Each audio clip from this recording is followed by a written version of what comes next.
We all remember the handing over of the instrument of Belize's independence from officials of the National Assembly to the Belize Archives and Record Service.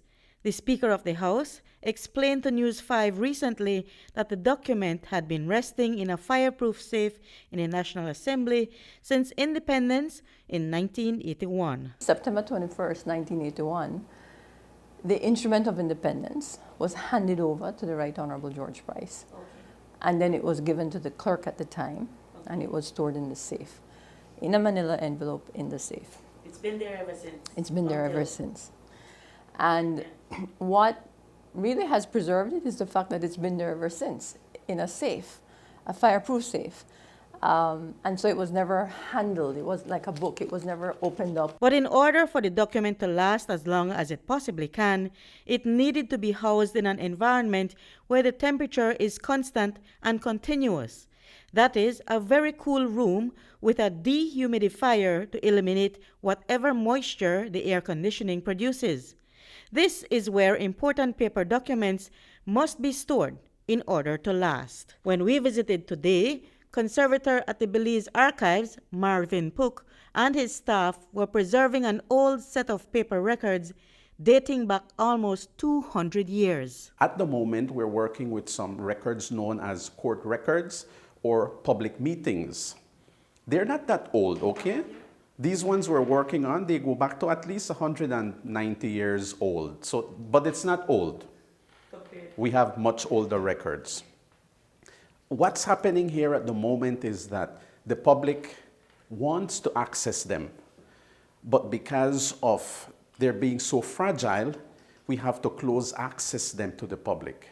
So what we need to do now is we need to do a preventative measure by applying a reinforcement on the edges, so we would be able to digitize them, we would be able to handle them. Pook explained that the lab technicians apply a special technique to preserve paper records that are acidic. These records, because of their mechanical condition, how they were first made, they were not made for preservation purposes. They were made for business. So a company would produce paper, and then a country, an institution would purchase those paper and record their information on them. So where do they end up? Here in the archives with historical information of British Honduras. What happens here now is that we are faced with problems. One, high content of acid in the paper. Why? Because the way how they were made, because unfortunately our location, we're in the tropics. Temperature changes, humidity changes. And if you don't have an adequate place to have them stored, deterioration kicks in very fast. So the intervention we are doing is we make our own adhesive, our own glue. Oh. How? We use special chemicals, special glues that are known as Clucel or metal cellulose.